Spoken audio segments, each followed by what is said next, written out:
Assalamualaikum warahmatullahi wabarakatuh.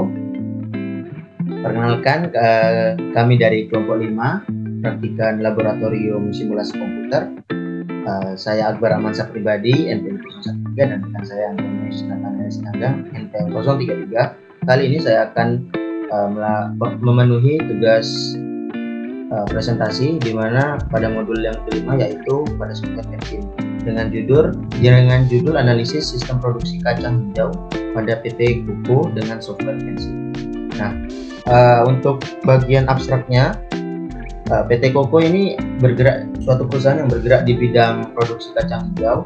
Nah, PT Kuko ini memiliki produk seperti kacang hijau karena makanan yang banyak dikonsumsi oleh masyarakat, yang tingginya permintaan memunculkan tantangan bagi produsen dalam memenuhi permintaan pasar. Jadi permintaan yang fluktuatif ini dapat kita selesaikan dengan membantu dengan software pensim.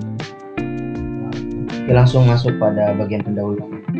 Nah, bagian pendahuluan itu ada bagian sistem dinamis, di mana sebuah konsep yang digunakan untuk memodelkan dan menganalisis perilaku sistem yang berubah seiring waktu. Kemudian ada feedback loop, di mana feedback loop ini bersifat positif dan negatif, yang artinya sistem dinamis ini terdiri dari dua jenis, sistem dinamis dan sistem dinamis kontinu. Nah, langsung masuk pada bagian intinya, di mana pada jurnal ini PT Kuko seperti yang sudah saya jelaskan bergerak pada bidang produksi kacang hijau dengan keterbatasan sumber daya serta permintaan konsumen yang fluktuatif. Dengan permasalahan tersebut kita dapat selesaikan dengan bantuan software pensim. Oke, langsung masuk pada metode penelitian. Untuk metode penelitian, di kasusnya menggunakan software pensim. Kemudian untuk tahap pengumpulan datanya seperti ini, dan ini adalah causal loop diagram yang sudah dibuat. Kemudian ada info chartnya. Nah, dan untuk hasil dan pembahasan. Oke, kita sebelum masuk ke hasil dan pembahasan, di sini kami akan menjelaskan tentang software pensim yang telah kami kerjakan, di mana terdapat causal loop diagram. Di sini yang pasti kita menggunakan variabel, di mana variabel ini kita masukkan ketersediaan kacang hijau dan faktor-faktornya yang menyebabkan naik turunnya ketersediaan kacang hijau.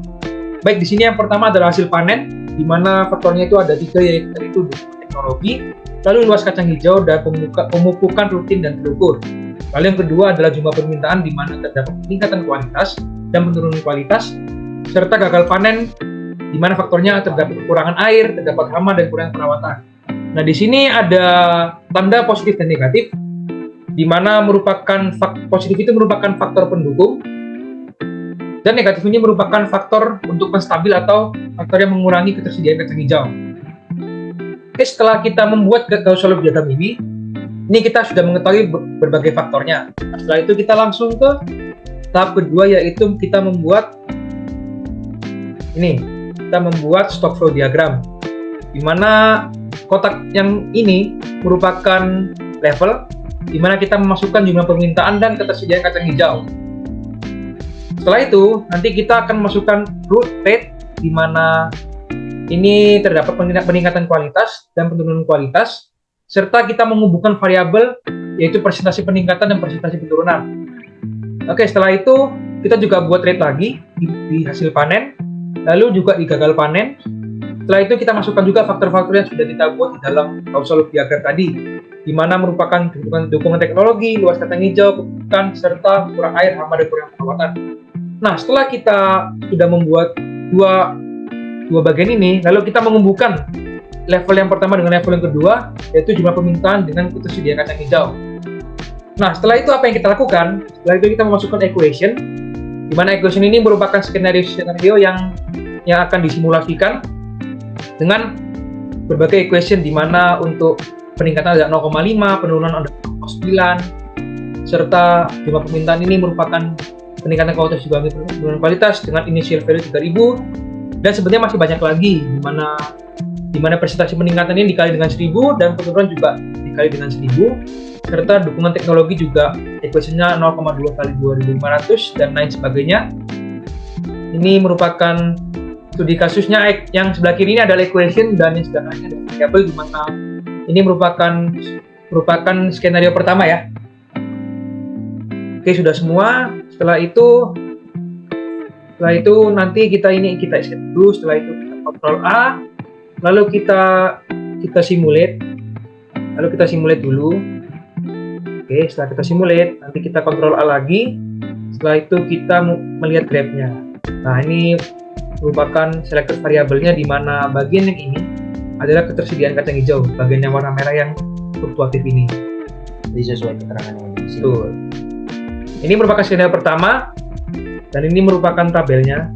Nah, yang kita butuhkan dalam perhitungan nanti itu adalah ketersediaan kacang hijau dan jumlah permintaan. Nah, ini juga berlaku di skenario kedua, di mana kita merubah equation di presentasi peningkatan, presentasi penurunan, dan skenario terakhir itu kita merubah di dukungan teknologi. Oke, itu untuk stock flow diagram. Setelah itu kita masuk ke user interface. Nah, di sini sudah kami buat, di mana kita membuat itu dengan ID object. Nah, di sini terdapat 4 grafik, di mana yang pertama adalah jumlah permintaan, lalu terdapat ketersediaan kacang hijau, hasil panen dan gagal panen. Setelah itu kita juga masukkan yang ini, di mana merupakan faktor-faktor yang terdapat pada grafik tersebut. Nah, setelah itu nanti kita Ctrl A lagi, lalu kita mulai gini. Lalu setelah munculnya dataset current already exist, kita pencet ya. Tidak masalah. Oke. Nah, nanti itu akan muncul skenario pertama ini, di mana kita bisa mengubah bagian ini naik turun, di mana nanti akan mempengaruhi grafik Anda pada user interface ini. Oke, setelah sedikit kami jelaskan tentang software Pentium ini, lalu kita akan kembali ke laporannya. Oke, yang pertama ini adalah verifikasi, di mana model yang telah dibuat itu kita harus verifikasi dulu apakah terjadi error atau tidak. Bila terjadi error, maka logika dari simulasi ini belum sepenuhnya tepat dikerjakan. Nah, ini penelitian harus diulang dari pembuatan model awal sampai kata error itu tidak terjadi. Nah, ini yang pertama. Setelah itu kita masuk ke validasi, di mana terdapat total ketersediaan kacang hijau, di mana terdapat dua kondisi, di mana kondisi nyata dan kondisi simulasi dengan data dari tahun 2023 sampai 2028, dan ditemukan rata-rata dan standar deviasi yang telah dihitung menggunakan Microsoft Excel. Oke, setelah itu langsung ke berdasarkan presentasi error. Di sini dulu. Nah, di sini untuk yang pertama adalah 7,7% dan yang kedua adalah 6,6%. Nah, setelah itu kita masuk ke output simulasi. Nah, ini merupakan output simulasi model ketersediaan kacang hijau dengan frekuensi, di mana merupakan causal loop diagram yang sebelumnya. Oke, langsung ke bagian bawah aja. Nah, di sini merupakan skenario pertama yang tadi dicoba di software Pentium tadi, di mana untuk grafiknya yang kita analisis itu ada grafik yang warna merah ini. Ini merupakan ketersediaan kacang hijau, di mana grafiknya ini menunjukkan fluktuasi, di mana dari tahun 2023 sampai 2027 ini mengalami penurunan, kemudian mengalami peningkatan kembali pada tahun 2028 dengan data yang demikian, di mana tahun 2023 3000, lalu 1620, 640, 60, minus 120 dan 100. Lalu untuk skenario kedua, di mana ini menurun terus dari tahun 2023 sampai 2028. Nah, ini analisisnya itu pada kondisi skenario kedua ini, kacang hijau ini tidak memenuhi permintaan yang ada, karena perbedaan jumlah permintaan dan ketersediaan bahan baku ini selalu menurun. Nah, di sini kita lihat untuk angkanya, dia turun terus dari 3000, 1600, 140, bahkan minus terus sampai minus 2900. Lalu untuk skenario ketiga, nah di sini fluktuatif lagi, namun lebih baik kondisinya daripada skenario pertama, di mana untuk angkanya itu dari 3000, 920, 840, 660, lalu naik lagi pada tahun 2027 yaitu 1080 dan 2100 pada tahun 2028. Lalu untuk skenario terakhir, nah di sini cukup besar juga angkanya dari tahun 2023 sampai 2028. Dia turun dulu tapi setelah itu dia naik dari 3.000, lalu turunnya paling rendah itu ada 1.560 pada tahun 2026, dan pada tahun 2028 dia meningkat drastis menjadi 2.600. Oke, lalu kita ke user interface. Ini adalah penyesuaian stock flow diagram setelah user interface telah kita simulasikan, di mana stock flow diagramnya itu terdapat angka variabel di bawahnya. Dan ini untuk equation-nya 0,5, 0,9. Ini adalah variabel.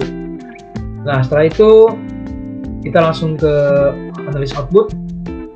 Nah, di sini berdasarkan pertimbangan kami, di sini skenario ketiga ini merupakan skenario terbaik karena angkanya positif tapi tidak terlalu jauh, karena dia nilainya itu sangat dekat, sehingga ketersediaan bahan baku dan permintaan itu cukup stabil di skenario ketiga. Nah, di sini di mana tahun 2023 itu ada 3.000 ton, lalu 2024 itu adalah 920 ton, lalu 2025 adalah 840 ton, 2026 adalah 650 ton, 2027 adalah 1.080 ton, dan 2028 adalah 2.100 ton.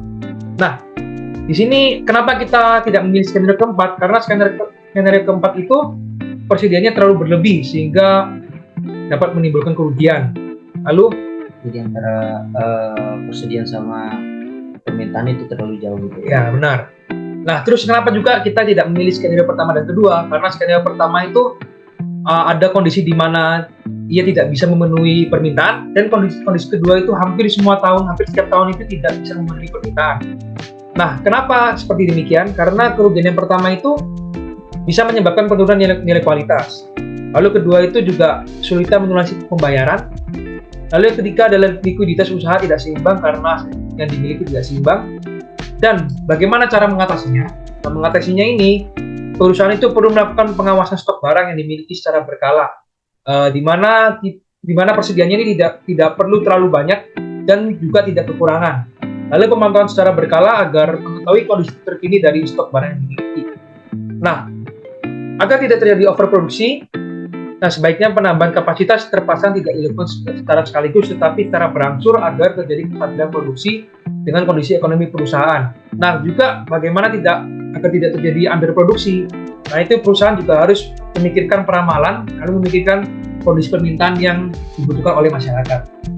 Jadi, kita kesimpulan untuk kesimpulan dari PT Kuko pada produksi kacang hijau ini, di mana dari hasil outputnya kita memilih skenario ketiga karena dari skenario ketiga ini antara permintaan dan hasil ketersediaannya itu tidak terlalu jauh, jadi tidak ada yang berlebihan atau ada yang overproduksi dan tidak ada yang kekurangan. Nah, jadi dari hal tersebut tentunya harus selalu diawasi terkait dengan ketersediaannya, jangan sampai overproduksi dan jangan sampai underproduksi. Terus ini adalah referensi yang kami gunakan. Udah.